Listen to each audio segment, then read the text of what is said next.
వస్తుంది ఓటమి, ఎందుకు వస్తుంది దరిద్రత, ఎందుకు వచ్చింది వేదన, ఎందుకు వచ్చింది వ్యాధి, ఎందుకు వచ్చింది ఊహించని ఘోరమైన శ్రమ?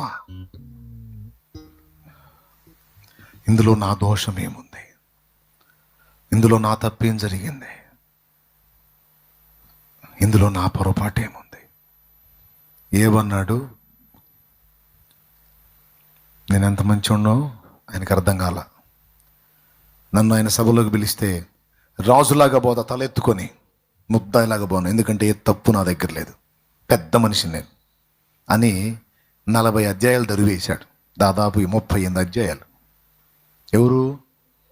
ఏబు. తర్వాత ఆయన దర్శించి కొన్ని మాటలు మాట్లాడిన తర్వాత,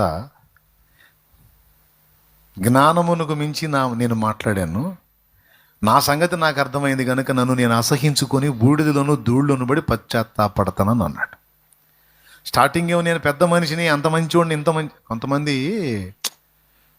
అన్నా నేనేం చేశాను అన్నా, నేను చాలా బాగుంటున్నా కానీ నాకేంది ఈ బాధలు? అడ్డదిడ్డంగా బతికే వాళ్ళని బ్రహ్మాండంగా బతుకుతున్నారు, నేను దేవుడిని నమ్ముకొని అన్ని మానుకొని పద్ధతిగా ఉంటుంటే అసలు నాకేందండి ఈ బాధలో? అరే ఒకటి పోతే ఒకటే, అబ్బే ఏందో నాన్న, నాకు అసలు సుఖమే లేదు, నా బతుకంతా ఇంతే. తమ్ముడా, చెల్లి, ఒక్క మాట, లోకస్తులు బాగుంటారు నాన్న, బాగుంటారు. వాళ్ళ పశువులు తప్పక చూలు కడతాయి, ఏంతాయి, వాళ్ళ పంట బాగా పండిద్ది, వాళ్ళు అన్ని విషయాలు బాగుంటారు. ఎందుకంటే వాళ్ళు కాలు జారే చోటు ఉన్నారు, నాన్న. ఆకస్మికముగా ఆపద సంభవించి అధపాతాళానికి దిగిపోతారు నాయన. వాళ్ళు దేవుణ్ణి తిరస్కరించారు, వ్యతిరేకించారు, అడ్డదిడ్డంగా బతుకుతున్నారు, నువ్వు చెప్పినా వినట్లేదు, కానీ బాగున్నారు. కానీ నీకు తెలుసా వాళ్ళ కాళ్ళు ఎక్కడున్నాయో? పాతాళ పంచునున్నాయి, అడుగు జారు స్థలమందున్నాయి.